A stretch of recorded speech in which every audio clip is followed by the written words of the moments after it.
Hello everybody, welcome to Flymama's educational series. My name is Michelle Norton-Hughes and I'm a women's health physiotherapist, and today I'm going to introduce and welcome Laura from Balance Wellness, who is not only studied naturopathic nutrition, but is also a kinesiologist and so many qualifications I can't list them. So I'm really excited because what we're going to do today is we're going to answer your questions. So whether you are pregnant and you're getting cravings and you're like, why is that? Why am I getting that particular craving for that particular food? Hopefully Laura will be able to shed some light onto that. If you are postpartum and you're feeling maybe a little bit depleted and you want to optimize your health to help you with potentially breastfeeding or just generally to thrive as mothers, Laura is a specialist in hormones, and we've all got them flying around in our pregnancy and postpartum period. And it's so important to make sure that we are balancing them, not only with mobility and exercise, not only with our mindset, which is something that we work massively on with our Flymama platform, but also on what we're putting into our body, what we're feeding our body with nutrition. So without further ado, I would love to welcome, I was going to say to the stage. It does feel a bit like that. Welcome to the stage, Laura. Thank you so much. Oh, thank you, Michelle. Thank you for having me. This is a great topic to talk about. And yeah, like you say, hormones is my thing. So I can go off on lots of different tangents. So what I've done is I put together a few slides to keep me on track. And what I love about doing this is that you asked your members and they came back with some amazing questions. And so the slides answer the questions that your members have. So let's get stuck in. I'm going to share my screen. So the beginning of my presentation. There we go. So yes, I am from Balance Wellness. That's our clinical practice. But I also run the College of Functional Wellness. So I teach this stuff as well as seeing clients in my clinic. And we are going to be looking at pregnancy and postpartum. Now, fertility is also an area that I love to work in, but I didn't get any questions about fertility. So that's maybe another topic that we can do at another time. This is me. Actually, in this photo, I am pregnant. So I was disguising it for the photography. Over 10 years in clinical practice, I love what I do. A majority of my clients are women, and they usually have it's the big six that we talk about. It's blood sugar instability, which I'm going to go into more detail in this talk, adrenals, which is just stress, hormones. People think that hormones is just estrogen, but we got lots of them, and I'm going to cover that. Digestion.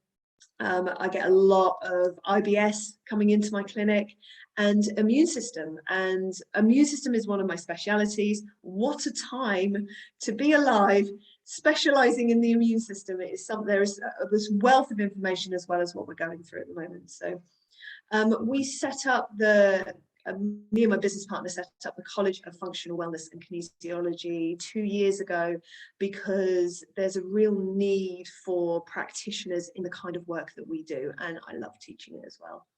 And like you said, my speciality is kinesiology nutrition. Nobody knows what kinesiology is. It is the theory of and the study of muscle testing. So we have 48 muscles in our bodies that are connected through the nervous system into organs. So through muscle testing, I can have a communication with the body. And it's a really fun therapy because muscles are connected to the to organs. I can see from someone's posture and their gait if they've got, say, hormone problems. So the muscles that are linked into the hormone system are the glutes. They're the butt, for example. So a woman who is constantly going to the gym and is trying to work her glutes, trying to make her bum firm, but can't get, and her personal trainer is saying, your glutes aren't firing, then you want to be seeing a kinesiologist, because a kinesiologist will say, okay, we need to work on your hormones. And there's also things like stress in the knees and digestion in the chest. So it's fascinating to see someone's gait and go, well, they're not pooing. So yes, that's me. I wanted to share a little bit about my parenting journey, because it's been an interesting one, and I think I can share some of my personal experience as well as my professional experience. And I went through in my early 30s, I went through 3 years of infertility. I could not fall pregnant. It was unexplained infertility. Because now I'm a little bit older, a little bit wiser, I think it's more on his side. And so I went through the pain, the emotional pain of not being able to fall pregnant. And I really did a lot of research and a lot of personal research as well as professional research into fertility. And then I kind of gave up on having children. And like you do, at 38, I fell pregnant by accident, and just it completely took me by surprise. And yes, this is me, and this is Joseph. This is my son. And I had the idea that I was going to have the wonderful water birth at home. I had the pool and everything, and it ended up an emergency C-section. He was 16 days overdue. He wasn't coming out. And I am also one for natural therapies, and I did acupuncture, everything at it. And I also didn't want to be induced. I didn't want I wanted a natural birth, so I waited the 16 days. But I do think that maybe that was part of why the emergency C-section, because I just couldn't get him out. He's gorgeous and he's really, really healthy, and I'm very, very lucky. And then after going through that experience, Joseph was about 6 months old and I fell pregnant again. And this was a rocky pregnancy. So my first pregnancy was pretty good. I had a little bit of sickness in the beginning, but I had a very smooth pregnancy. I ate well, I looked after myself. The second pregnancy, I was still breastfeeding. I was on my knees because I'd been, I had a baby and I was pregnant again. It was a rocky pregnancy. And on Christmas Day, I miscarried, and I was at the 12-week mark. And it felt a lot like stuff was happening to me, like stuff was happening to my body. And I think the reason that I wanted to bring this into the conversation is that miscarriage is often not really explored or talked about. And having gone through the experience is incredibly traumatic. And I mean, I ended up in A&E, and it is like giving birth, and it was a real a body experience, and then having to recover afterwards. So I do not think that my journey is unusual here. So I see many, many women who experience infertility and experience miscarriage and experience giving birth to children. So I had the whole mix, and I know a lot of other women have that experience as well. But I'm going to move my video a little bit so you can see my lovely son's face. Isn't he lovely? I'm very, very blessed. He's marvelous. He's coming on to 4. So let's talk about mothers going into pregnancy and childbirth and postpartum. And I think this is really important. If we do have any of your members who are interested in getting pregnant, are in that stage, or maybe they're thinking about having their second child, we are the generation of women who there have not been a generation of women like us before. We are doing it all. We are absolutely doing it all. We are working to the max. We are parenting to the max. We are trying to live our lives to the max, and we are stressed. And this, when we start to explore hormones in more detail, when we are stressed, we produce stress hormones. And our endocrine system, our hormone system, works in this beautiful balance. And when we have a lot of stress and we have adrenal glands that are working on overdrive, then we see dysfunction in the rest of the glandular system. And so this was part of my fertility story. I'm absolutely convinced of it, is that when I was trying to fall pregnant, I was on the ceiling with stress with work. And actually, when I fell pregnant is when I decided that I was going to drop the full-time work. And I was having a marvelous time when I fell pregnant. I was so relaxed and so at ease, and everything was great in my life. And of course, that's how our bodies work. And so stress is one of the first things that I am looking for when I'm working with someone with fertility, or I'm working with pregnancy, or I'm looking at the postpartum picture, because adrenal function is so, so key. And did you know that when we go through menopause and the ovaries go, right, I've had enough, it is the adrenal glands that take over the production of the female hormones such as estrogen and progesterone. So this relationship between adrenal glands and our fertility and our sex hormones, they absolutely go hand in hand.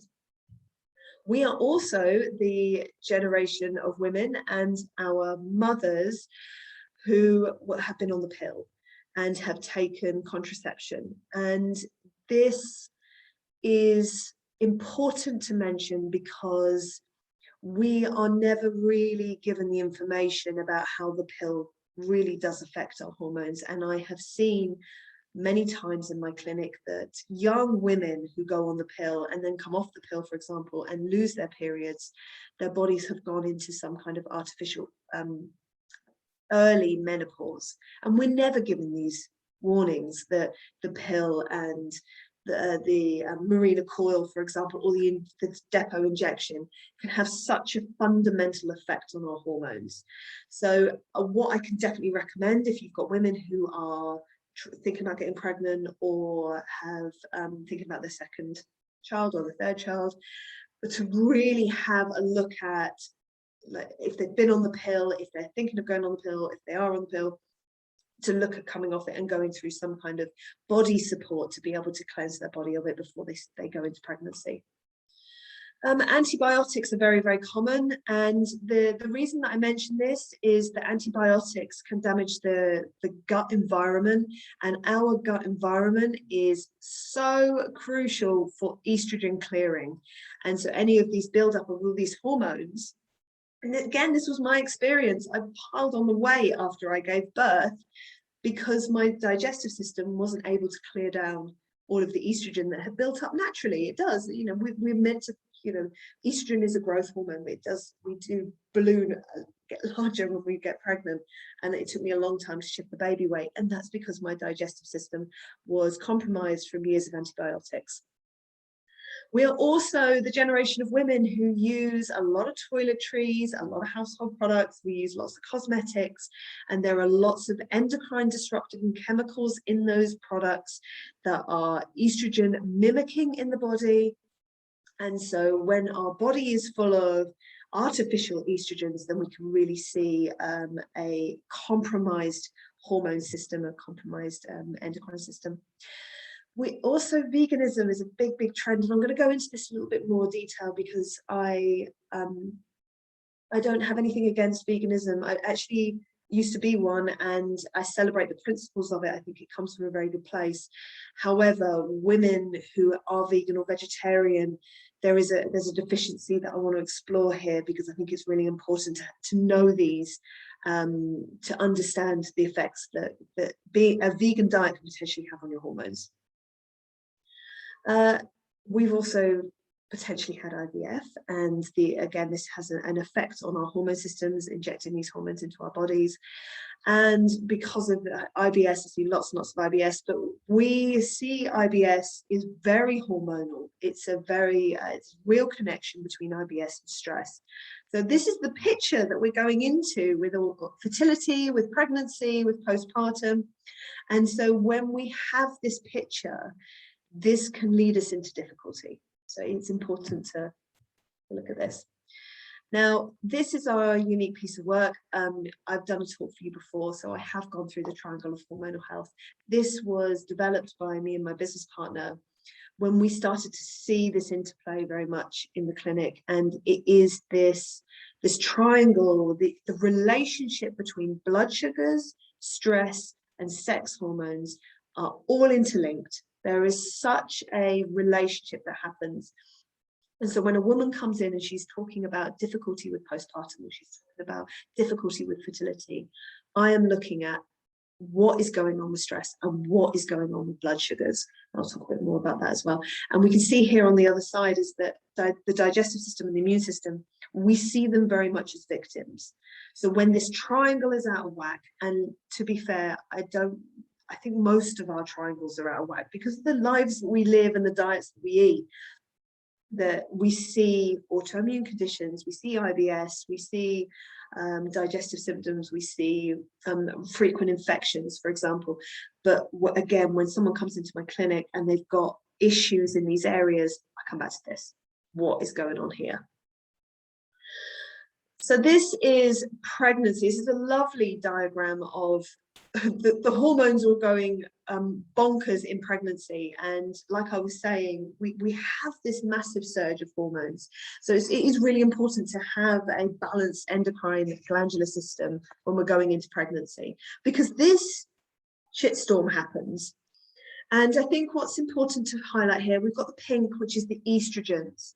And we produce different types of estrogens at different times of our life, throughout our lives. And there is a particular estrogen that we produce in pregnancy. And estrogen is to do with growth. It helps the fetus grow. It also grows us as our breasts and our and growing the baby and helping us become mothers. So estrogen, you can see that going up through the spike and then really hitting a high on birth. The other thing to notice is progesterone. Progesterone is one of these hormones that I'm so deeply passionate about talking about, because often the medical model sees progesterone as something for pregnancy only, and progesterone, women have it throughout our lives. We need progesterone. It's our calmer. It helps us sleep. It helps us relax. It's anti-anxiety, and it helps keep a baby. And so this can very much, when our stress is high, the body prioritizes our stress hormones above progesterone.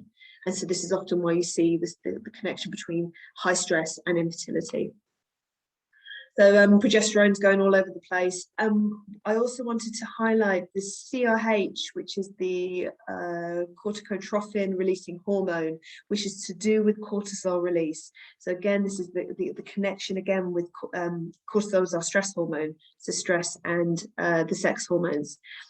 So all of this comes up, and what's important here is that what we eat and the diet that we consume through pregnancy and also pre-pregnancy and also post affects these hormones, because you can see that orange line there with the stress releasing hormone. There is a connection between that progesterone and with our blood sugars. And so when we have imbalanced insulin, when we're eating a lot of sugar, then we also get high levels of the hormones. We get the neurotransmitter adrenaline and the hormone cortisol. So we can start to really support this picture with good nutrition. Also, our body uses a truckload of vitamins and minerals to be able to, and fats as well, and amino acids. I want to talk a little bit about that, to produce these hormones. So this is where the diet piece really fits into the hormone piece. This is blood sugar. I love this. Is the blood sugar roller coaster. Most of us are on it. And this is, if you think about someone first thing in the morning and they get up and they have a bowl of cereal, and this is us on the red line. So that cereal is carbohydrate. Milk has lactase in it, which is a sugar, which is again carbohydrate. If you've got the higher fat milks, it can be more of a fat, but it's still got carbohydrate in it. But definitely those sugary cereals, or a piece of toast, that's carbohydrate, or porridge, that's carbohydrate. So you're having a big carbohydrate and you get that spike. What comes up has to come back down again. And as the blood sugars come down, the body releases cortisol, adrenaline, to make you go and get more sugar. And so this is where we're starting to see the piece of cravings. So then we get the 11 o'clock sees, I need a biscuit, and some more carbohydrate. So we have a biscuit, and then we come back down again, and then we get the cravings, and then we have lunch, and that tends to be a sandwich, which is carbohydrate, or a soup, which tends to be carbohydrate. I'm trying to think, what else do people have? Or pasta, that's carbohydrate. And so back up alternatives. Yeah, oh my goodness, yes, I can. My passion area is getting this roller coaster to balance, because it's not only going to be so supportive for the cortisol, the stress, but it's also so supportive for our hormone systems, because this red roller coaster that you can see, when there's high insulin, when there's high blood sugars, there's high estrogen. And when there's high estrogen, there's often low progesterone. And when you've got that imbalance, you're starting to get your hormones all over the place, makes pregnancy tougher. I think one of the big pain points for women in pregnancy and postpartum is that our lifestyles require us to grab something that's often on the go and quick and easy. And so those, that toast or something like that is just, it's so easy to quick, or that bit of fruit that maybe will spike us that bit more, and it's about trying to find these healthy alternatives for this optimal blood sugar level in this ideal world, but still be able to fit into our crazy worlds, which is a lot more reactive rather than proactive. And I really find that as well during pregnancy that often, I don't know, I just felt sick, and I don't know if you can explain that in terms of the going up and down on your blood sugars, but it felt like the only thing that would really balance it would actually just be like something brown. Actually, I was just obsessed with brown food, like a bit of beige toast or something, which really would bung me up, and I wouldn't be good, and I know that, but I think it's a really common mistake to make, and and just trying to find these like alternatives that are actually realistic or easy to put into our lives when we are perhaps parenting another child or rushing to work or all the other things. And we prioritize ourselves, don't we? Absolutely. I've spent the last 10 years finding hacks for women who've got busy lifestyles, because I totally get it, and I live it too. So we can totally look at that, what to eat when, what's those snacks, because that first trimester can be a little bit rocky, because it's often when we're feeling most nauseous. Imbalanced blood sugars make the nausea 10 times worse. So if we can hack our blood sugars, if we can get the proteins and fats and the carbohydrates balanced in that early first trimester, it makes a much easier journey. The other thing that I would say about nausea and that morning sickness is that it can sometimes be a nutritional lack. So getting that nutritionally dense food in, I mean, I felt proper sick in my first few weeks, but getting that nutrition in when you can, maybe in the afternoon if you're not feeling sick all day, and hydration. So nutrition, macronutrients, which is protein, fats and carbs, balancing, and nutrition. That's the three things that I would say to get on top of that morning sickness or all day sickness. It was called morning sickness back in the day because women did have morning sickness, but because our hormone systems are so compromised now, we are getting just all day long for months, and I really, really feel for the women who go through that. So let's see if we can hack that. So can I just ask, so was it morning sickness because overnight they hadn't had the nutrition, and therefore when they woke up in the morning they were depleted, but now we're all over the place anyway? Why was it called morning sickness back then? It is. In the morning, hormones are naturally higher. Things like cortisol are naturally higher. And it's also that you've been fasting through the night. So then your blood sugars are lower. So you've got higher cortisol in pregnancy anyway. And then you've also got imbalanced blood sugars. So that morning sickness it's also when stomach's at its most active. When you look at things like Chinese medicine, it's when we have the most stomach acid, when we've got the most potential to digest, and digestion is fueled by hormones. So there's this whole picture of why it was. No one's ever asked me that before, and I've only just put all of those pieces together. That's where morning sickness was coming from.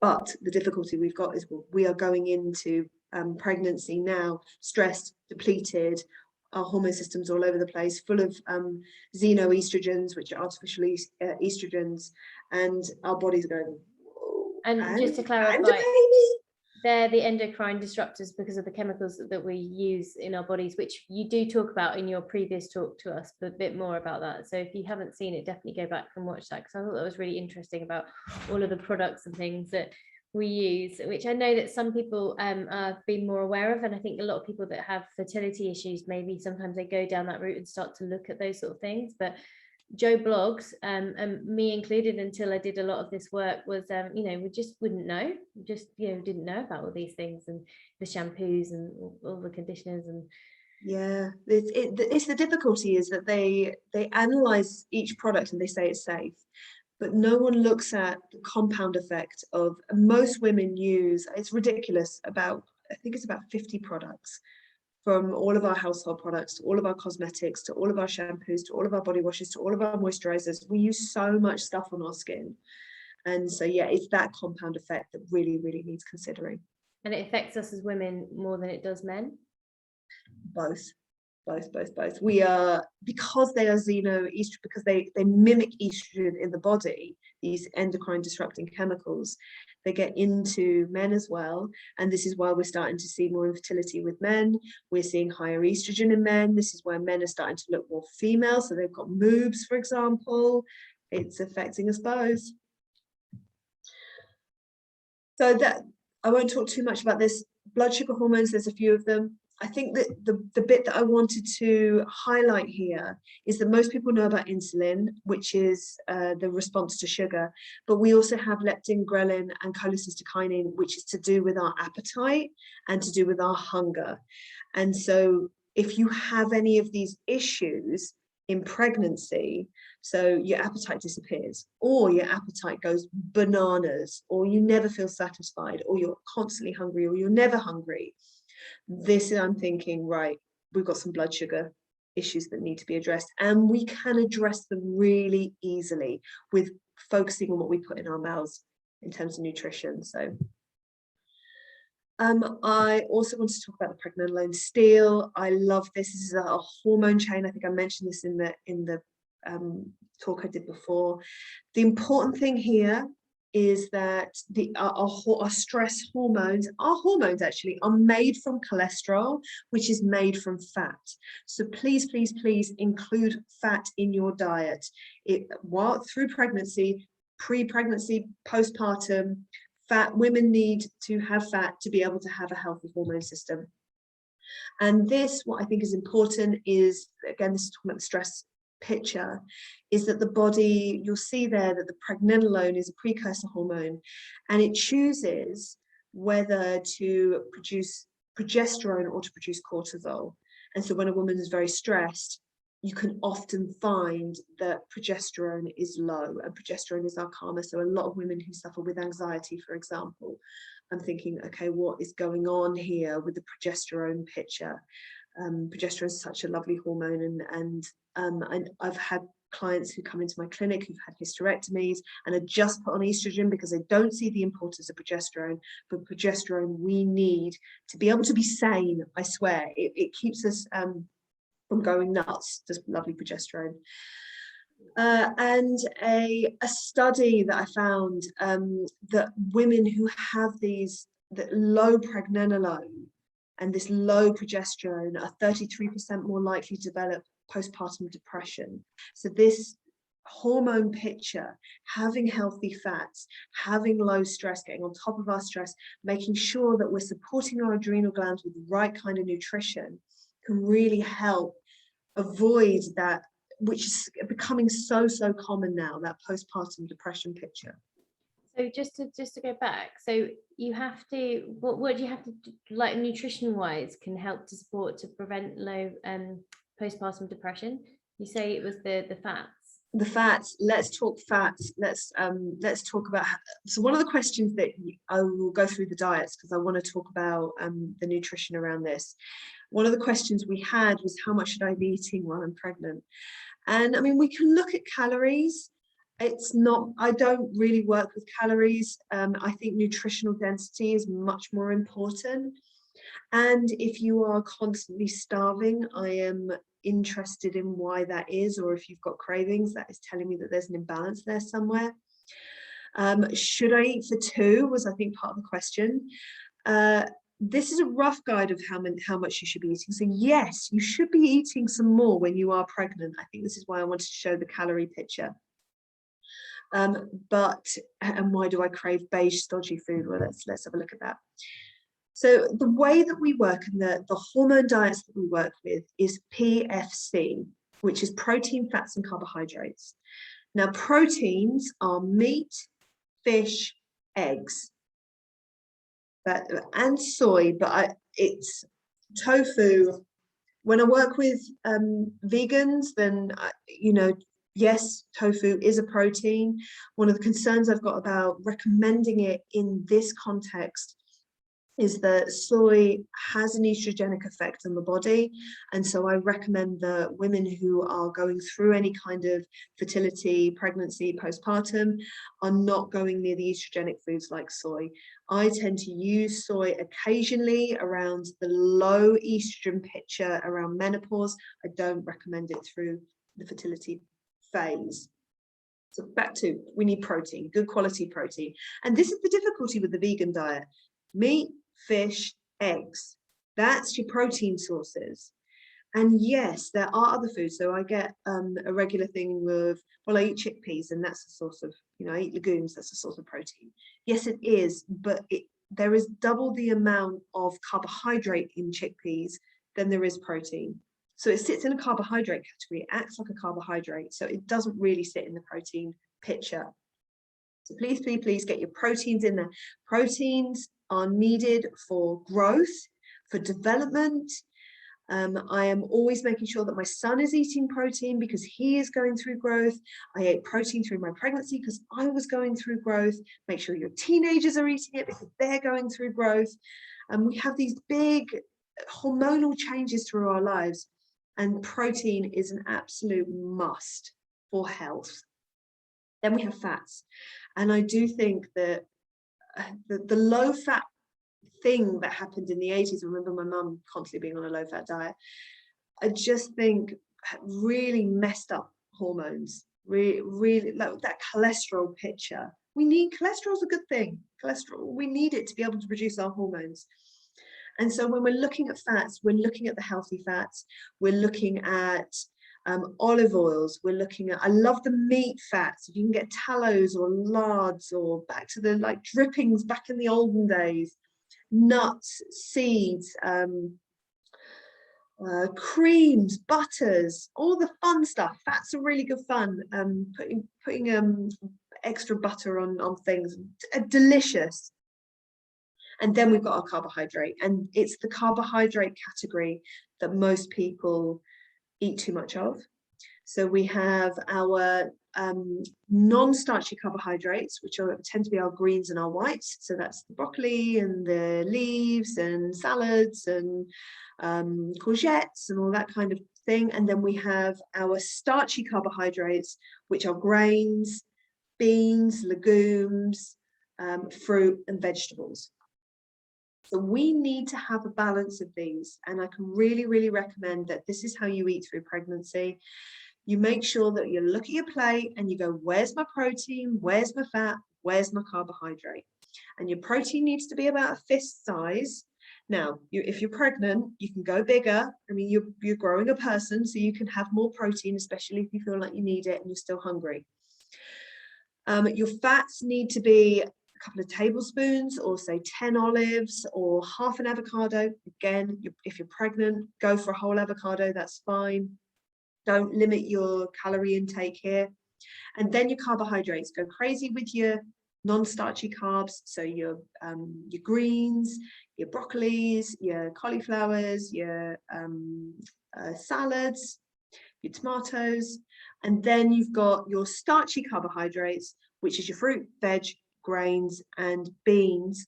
I would really strongly recommend that people give up wheat.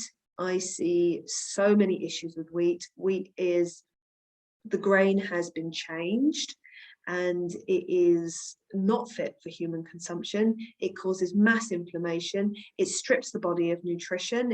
It strips the body's ability to be able to absorb nutrition.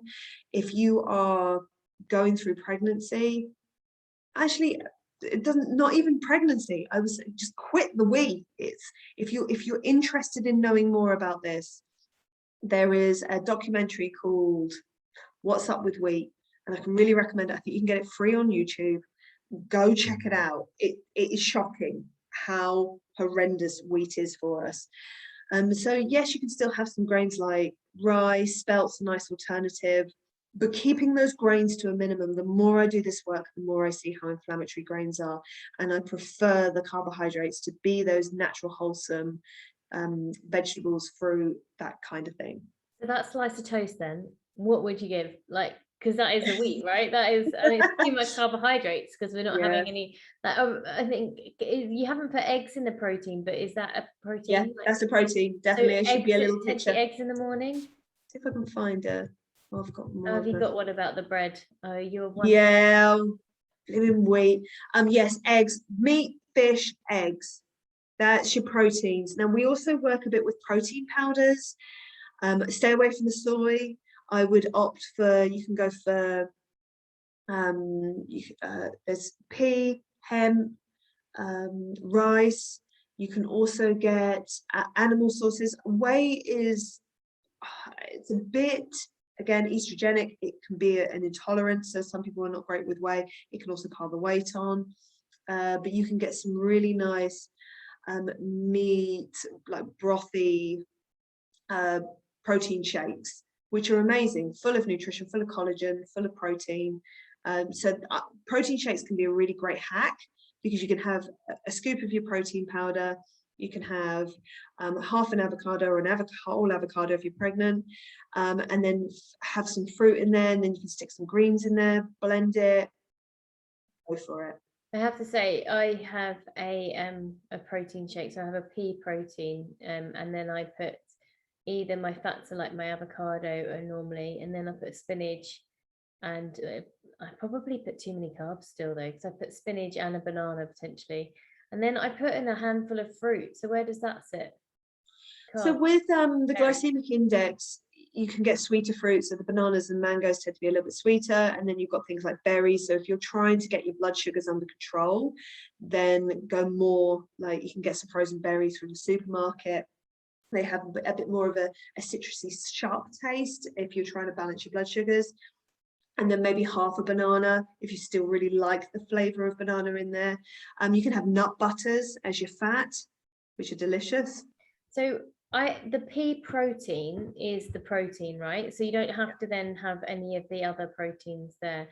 But like if you did want something to physically eat, then an egg or something, or any cold meats. So like in sort of Scandinavian countries, they often have meat for breakfast, but we don't tend to have it in, unless it's like fried sausages and bacon. We don't tend to have like sort of meats in the UK, but I think, or in my family at least, we didn't. So yeah, it's a different mindset. I can and I do recommend this to clients, is making a massive broth. So you boil bones down, and you have that the liquid from the boiled bones, and then you put lots of veg in and some protein, say chicken, and you boil it up. You get this big pot, and you put it in the fridge, and you have that for breakfast. You have a bowl of that for breakfast. Delicious, but it's weird. People go, why am I having my dinner for breakfast? So I think protein shakes can be a nice way of kind of having something sweet in the morning, but making sure that it's balanced. With that, food on the go, you know, when you're shopping as well, is going, right, I'm going to get packets of nuts, and I'm going to get some avocados, and fats are amazing for balancing blood sugars. So if you've got the cravingy, carby, I just want to like chew off my own arm, make sure that you're having a portion of protein and a portion of fat, and it shifts it. It absolutely shifts it. So making sure that you've got a nice collection of fats in your fridge and in your cupboard. So when you get have a little bowl of macadamia nuts or almonds or whatever, and snack on that kind of stuff, which will help you feel fuller, and it's also giving you a nice fat addition. Yes, the meats, go for nitric free bacon, which is now available in supermarkets, and you can grill it. Great, people love bacon. And making sure that you've got your like smoked salmon if you want something quick to grab. I tend to cook up a roast chicken, strip it, and then again have that in the fridge and snack on that. And then have your fruit, have your piece of fruit, but we talk about not eating your carbs unsupported. So have a banana, but have it with a handful of nuts, or have your apple, but have it with a piece of cheese, which is your fat, or have I'm trying to think, another piece of fruit and some nuts. anyway. Apple and yeah, like lots of fruit and nuts go well together.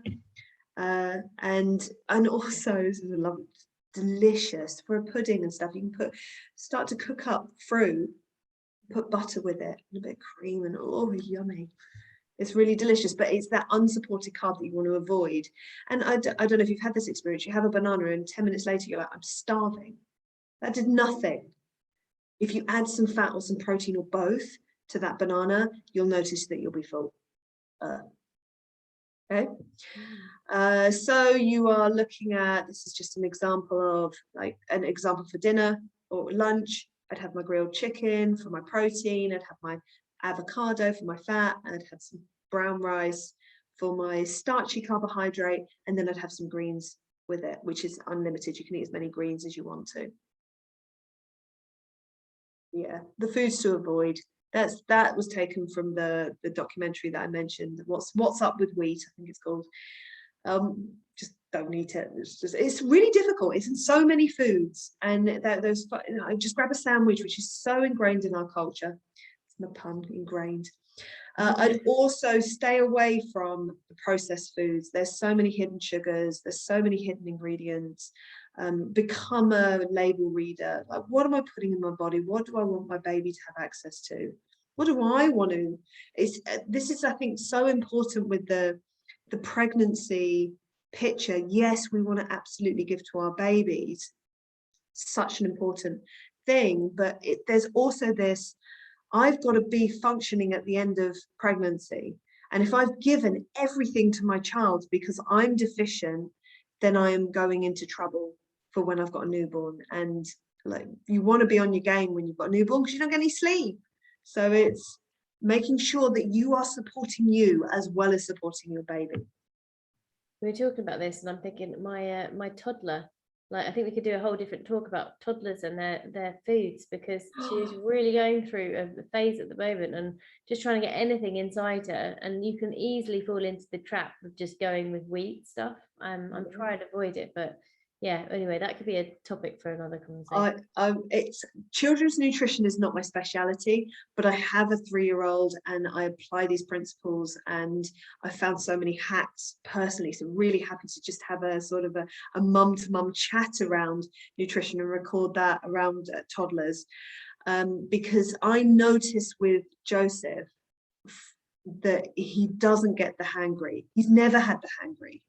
And I think that's so common with toddlers, is that they're horrible when they haven't eaten. Whereas Joseph he's a really, really balanced blood sugars. he says, I've got to eat my protein, Mum, because I've got to balance my blood sugars. And I go, well done, son. Okay, let's talk food cravings. Ice can be one. Now, I've seen clients who have also been chewing rubber, and that is a potential sign of an iron deficiency. So it's definitely something to be aware of when you start chewing or craving something like dirt that is not food. It's called pica, and it is either an iron deficiency or it can be a zinc deficiency. I'm currently working with a little girl who is eating her hair, and my first thoughts are, this is a zinc or iron deficiency that we need to look at. So when there's ever that eating of something that is not food, that's a flag up warning for me.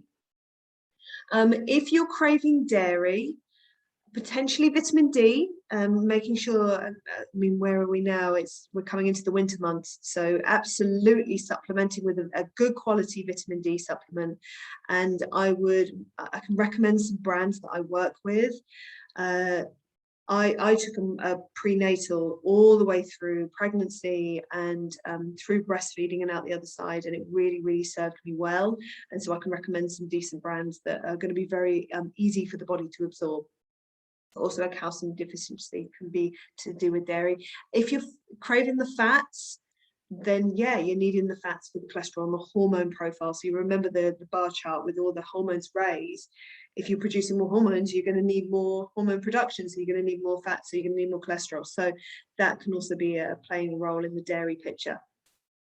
Sugar, if you're craving sugar, this picture, like if you're like, oh my God, I just need a chocolate biscuit, then please go to the fridge and have a bit of protein, have a bit of an egg or some meat or some fish with a bit of fat, drizzle it in olive oil, or have a piece of cheese with it, and see where you are.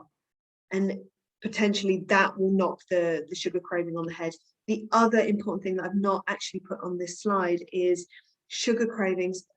Women in pregnancy use chromium. They use a lot of chromium for their baby, and chromium is a blood sugar mineral.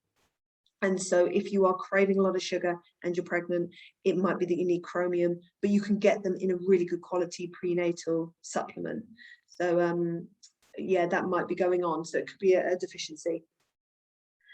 Red meat, make sure you've got enough iron going in. I mean, I'm like, eat the red meat, go for it. If your body's craving it, you know, just dig in.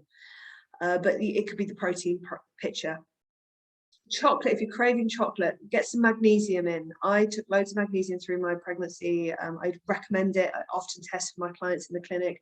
I love magnesium. There's lots of different magnesiums that you can get. So some of them stimulate your bowels, which is great if you've got constipation.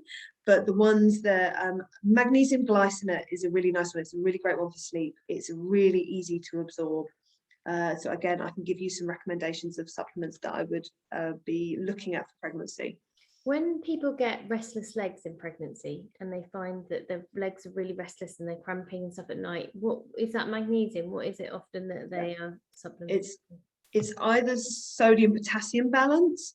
So again, it's okay to put a bit of pink salt in your food, or it's magnesium, or dehydration.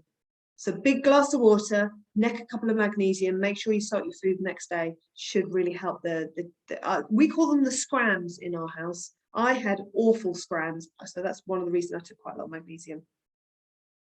If you're craving the pickles, then it might be that you need more digestive aid. And I work with different digestive acid supplements. If you don't want to go near a digestive acid supplement through pregnancy, then you can look at adding things like apple cider vinegar to having a spoonful of it before you eat, and just improving digestion, because the stomach gets all pushed out of the way as well. So it's difficult physically sometimes to get that optimum digestion. Is there anything bad about eating pickled food? Or eat the pickles. No, I love pickles. No, okay, that's all right. And the chocolate gives you the sugar insulin spike, so I understand why not so much of that. But yeah, the pickles, is there any reason to not?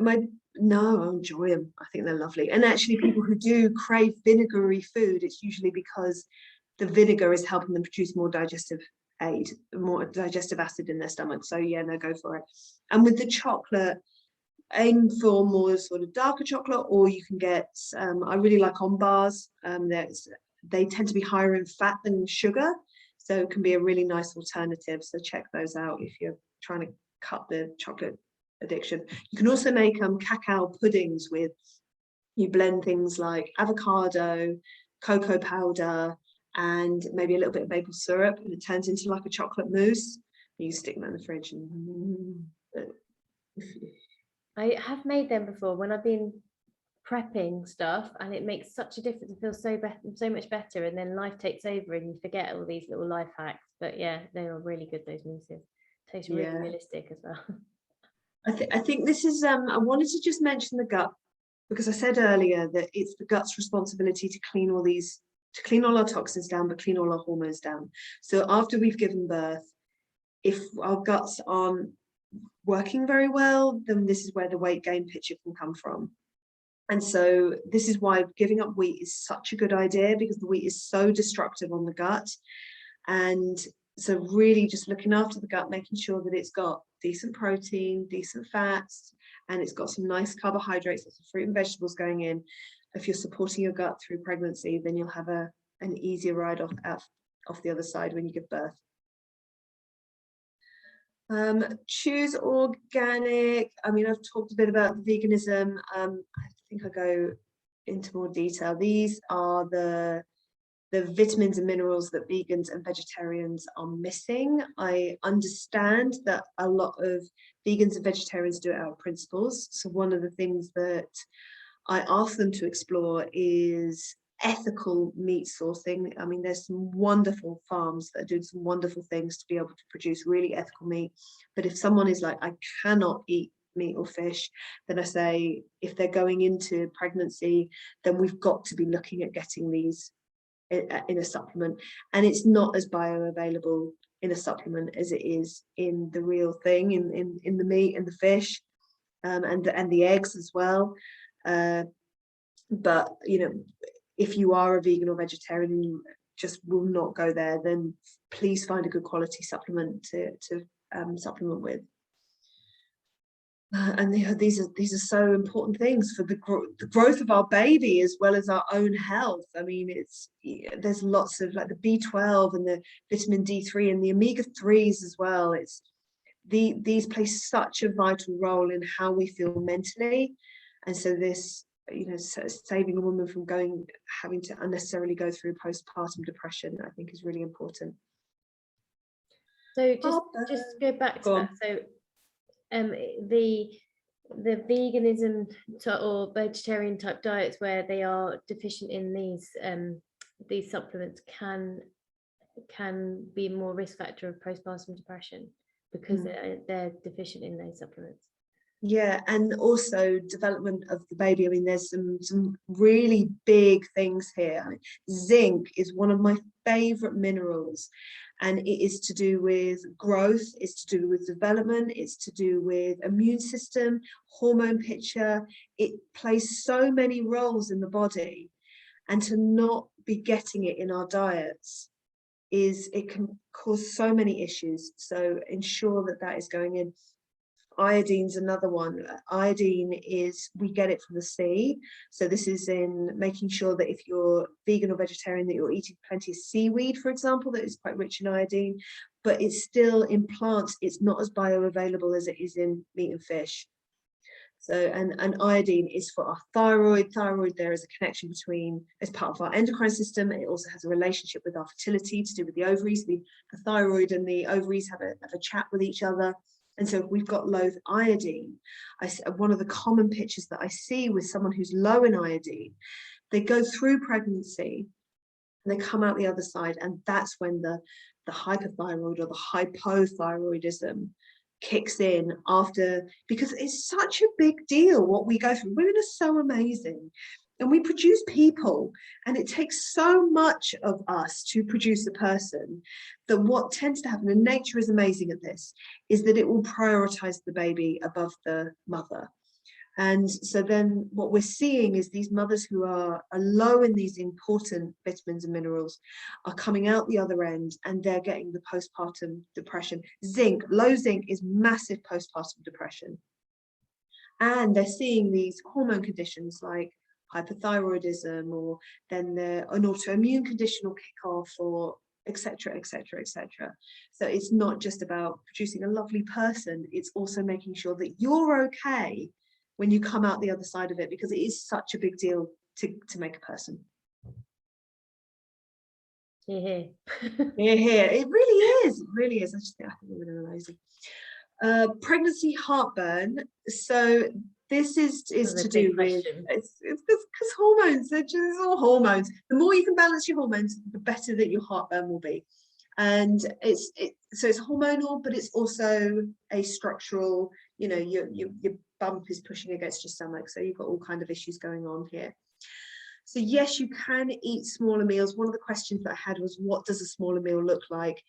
Like I said, a fistful of protein, 2 tablespoons of fat, and half a cup of carbs can be a nice sort of rounded meal if you can eat that much. But if you're just snacking, if you're like, I am just get full so quickly, I remember this in my 3rd trimester, then still follow those PFC principles. So even if you're just having a mouthful of protein, a mouthful of fat, and a mouthful of carbohydrate, that is better than just having half a banana, for example. So it's still making sure that you are balancing your blood sugars every single time you're eating. You can take a digestive enzyme. I would recommend working with a practitioner for that one to get the right one, because you don't want to be messing with your digestion when you're in the 3rd trimester. One of the things to watch out for is that if you go down the medical route with the heartburn, you could be recommended to take antacids or PPIs, which are protein pump inhibitors, which are things like omeprazole. Now, they are designed for temporary use, and I've seen a lot of clients who have been on them for a long time, and we need stomach acid. We need stomach acid to break our food down, to be able to absorb our nutrients.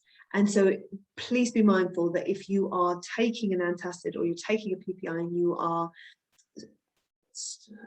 stopping your stomach from breaking the food down effectively, then you're not going to absorb your nutrients as effectively. It can then also lead on to things like constipation, which I know is also an issue in pregnancy. We get it all.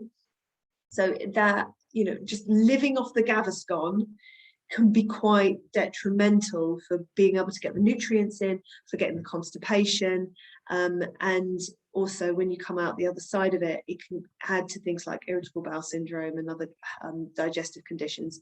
So if you can work around it, if you have to take them, just take them for a limited use.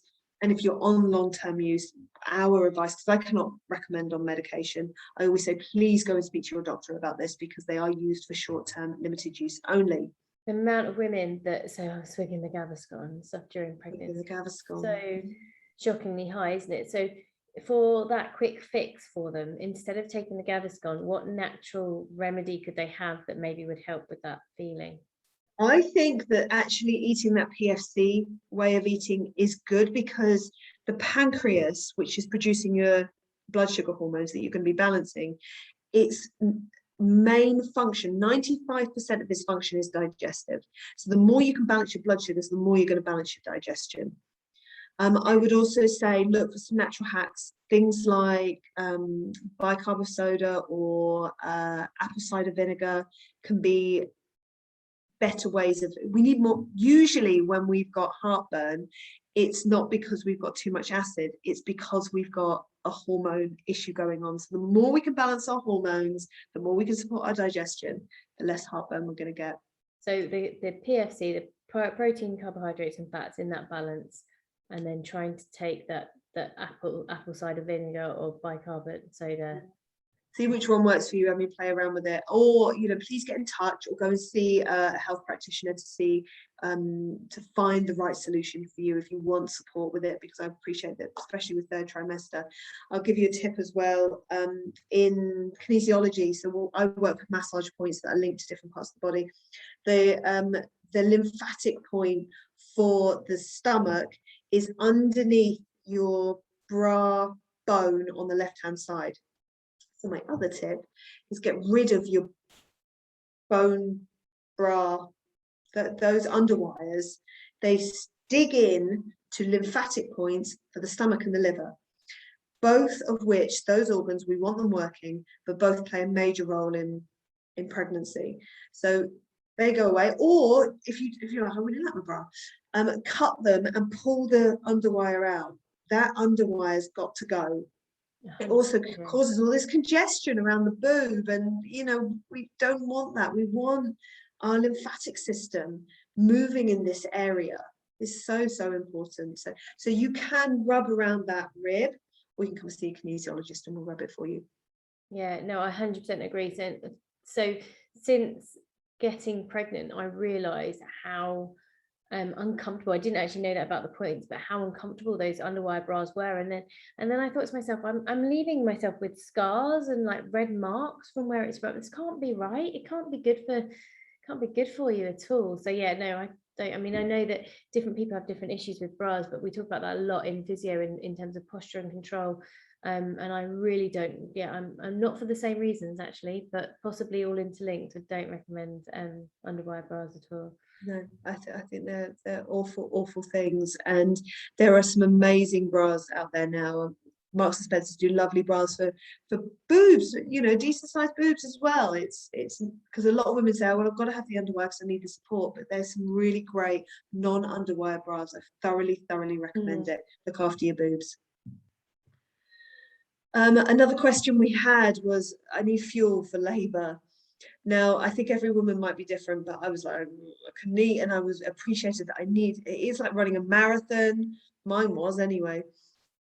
Protein and fat will keep you fuller for longer.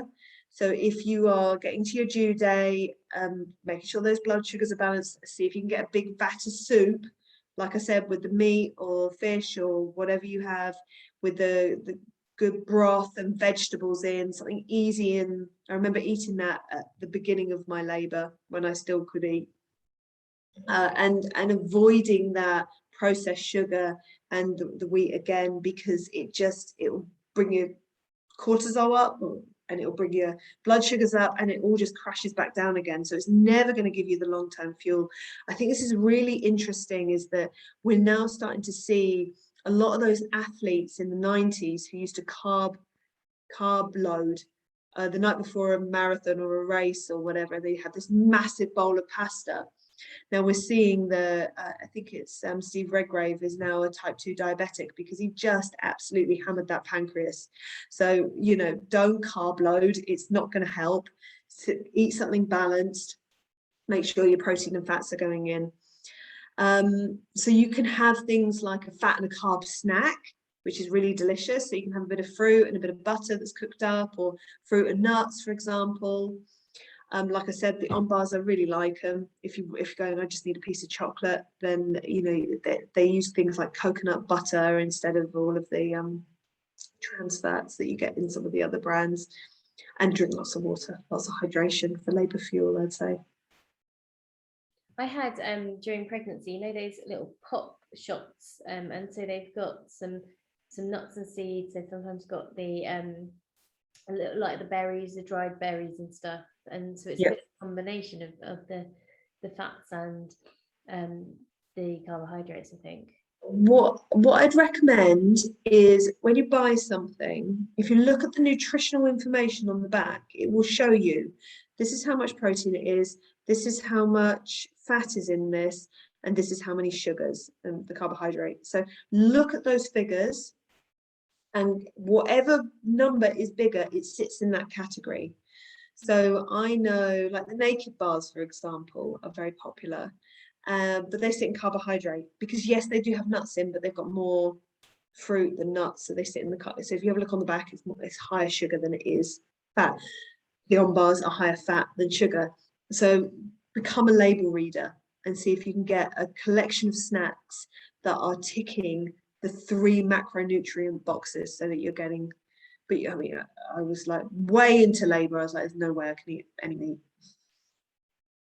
No, and it's easy food, like short, like quick and little bits, and easy and frequently.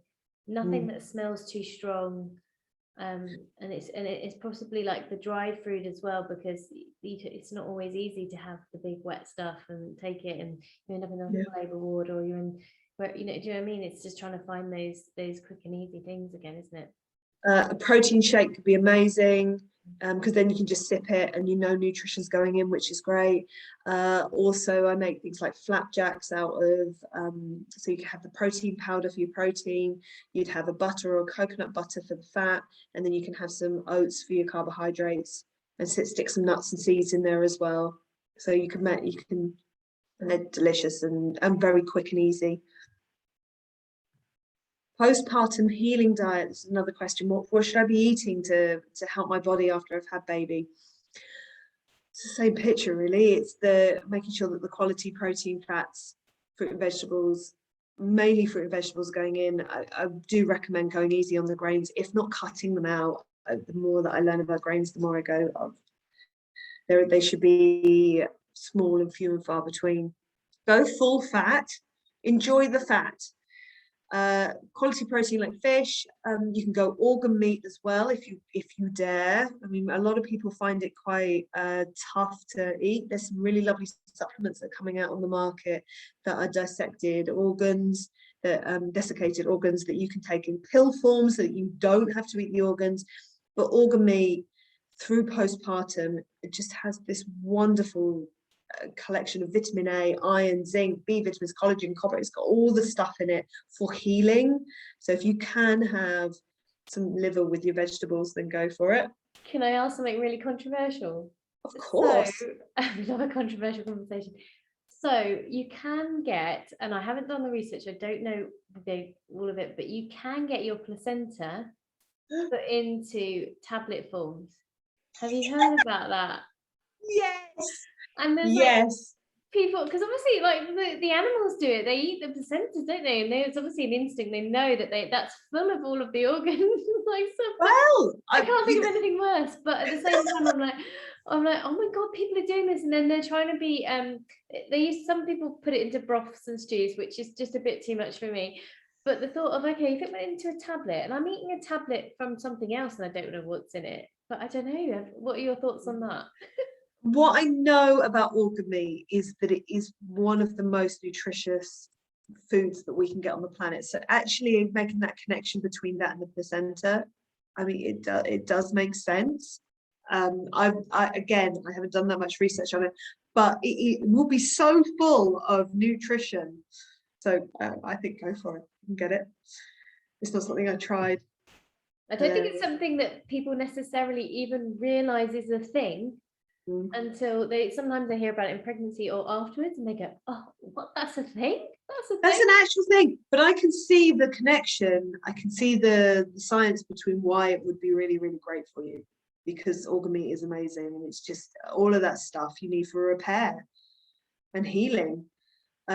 If you don't want to go organ meat, eggs are also a nice food that you can make sure that you're adding into your diet. I mean, I would have eggs through pregnancy as well if you can stomach them. Some people, they can sometimes cause intolerances, and that tends to be the whites, and a lot of the nutrition's in the yolk. So if you have any allergies when it comes to eggs or intolerance, if they just don't sit right, then go yolks rather than the whites instead of the whole thing. Berries to keep those blood sugars a little bit more balanced, so lower sugar fruit, nuts and seeds, and stay hydrated. It's, you follow the diet plan that you had through your pregnancy, and keep the supplementation going in. Breastfeeding, so that it's quite controversial. Does what the woman eat go into the breast milk? I mean, it definitely changes the flavor, so it can be a great way of introducing your child to different flavors so that you can get them to be more diverse with their diet when they get older. I think that actually a woman's diet does affect or does influence what the quality of the breast milk. And so again, I would be looking at quality proteins, fats, and carbohydrates. I would be supplementing with a vitamin D, especially through winter. I'd be doing it all the way through pregnancy anyway, so I'd just keep going. And continue with that prenatal multivitamin if you can. Part of the hormone system is the circadian rhythm. So another thing that you can really do to support your hormone system is even though the weather is miserable in the UK, getting out in the daytime, seeing the light so that your eyes are, it really, really helps with the serotonin, melatonin whole picture. And then at night, making sure that room is pitch black, making sure you've got blackout curtains, making sure that you don't have any lights on, little alarm clocks and stuff. So the pineal can really, really, the light and the dark. And would you advise like red lights or salt lamps if you do need some light, but without the sort of blue lights?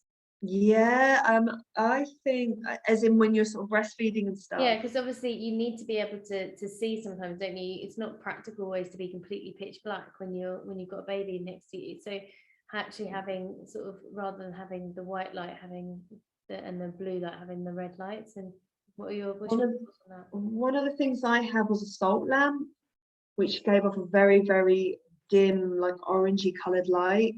Stumbling around.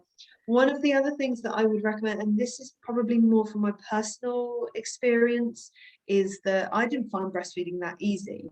I wanted to be, I did it, and I did it for 6 months, which I was really proud of. I found it a struggle, and I was doing lots of expressing because he was a bit of a lazy feeder.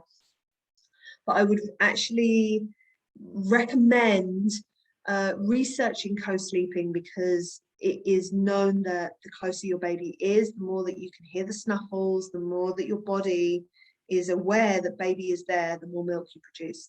And I think one of the mistakes I made early on is that I had it in my head that I wanted him to be an independent sleeper. So I put him in the crib and I slept in my bed. And actually, as we went through breastfeeding, I noticed that the closer he was to me, the more milk I produced. So it's not something I'm going to recommend. It's something I'm going to say do the research on, because that close bonding with your baby you'll produce more breast milk. The other thing with breast milk, and I don't know if I mentioned it here, increasing milk supply. Thyroid health plays a massive role in milk supply, which I thought was fascinating when I discovered that. And again, if your stress hormones are on the ceiling, you're going to produce less milk. So make sure that you are relaxed, reducing your anxiety. Sleep when you can. The more you sleep, the more that you can produce milk. Like I said, the co-sleeping, and lots and lots of water. I mean, when breastfeeding, I remember being really thirsty anyway. So, but people tend to go for like orange juices or stay away from Coca-Cola. That's my other food devil. Full of artificial, like the aspartame, the Diet Coke stuff. It's just terrible for your blood sugars, terrible for your digestion, terrible for that pregnancy heartburn. So stay well away from Coke. And just go for water. If you need to flavor it, squeeze a lemon into it. So these are some of the pregnancy and breastfeeding supplementation I look at. I'm just going to move my little screen so you can see. I really like a good prenatal. The one that I took, the one I do recommend, is the one by Nutri Advanced. I think they do a really, really lovely one. And one of the reasons I like it is that it contains folate and not folic acid. Folic acid is the artificial synthetic form of folate, and folate is much easier to absorb and recognize by the body. You want a whole menu of vitamins and minerals. Producing a person requires a lot. So making sure that you have, I'd avoid prenatals from Holland and Barrett and Boots. They're just not the quality. You want to make sure that the vitamins and minerals that you're putting into your body is using, and is used for your health and used for your baby's health. So can you just go back, because that's a really common one with folic acid, because everyone's like, oh, pregnant, are you having your folic acid, blah blah blah. But so the folate compared to the folic acid, can you just explain that a little bit more for so it's a B vitamin, it's B9, and one is synthetically produced and one comes from food. It's kind of that simple. And so if you want, and the body is just, nature, as nature intended, we absorb natural things in their natural state better than things that are synthetically produced.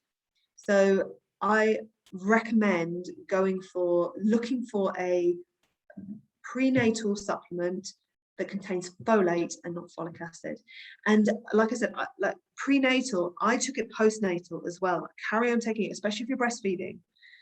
You still need those vitamins and minerals going in.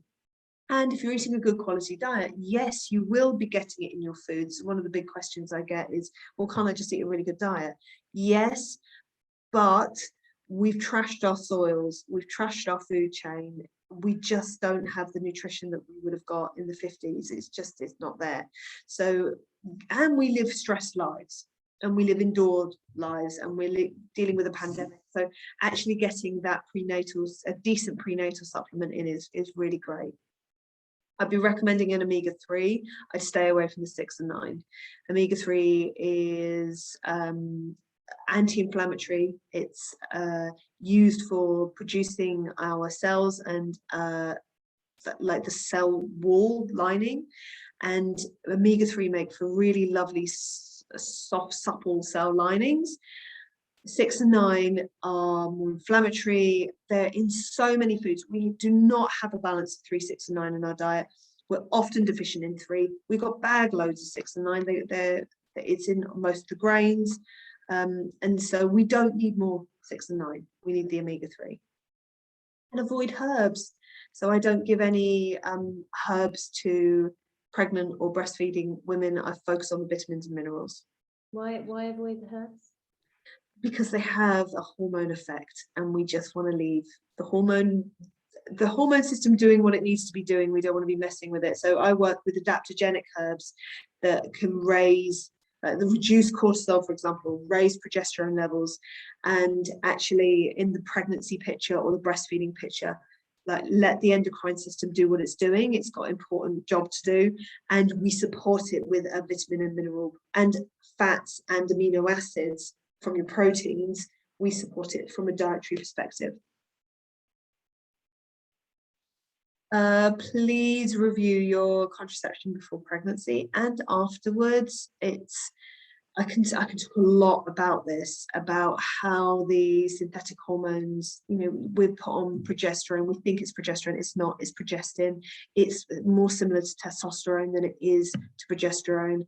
It causes such hormonal chaos in our endocrine system, and before pregnancy, messing with our endocrine systems, we don't want to be doing, especially if we want to go into pregnancy.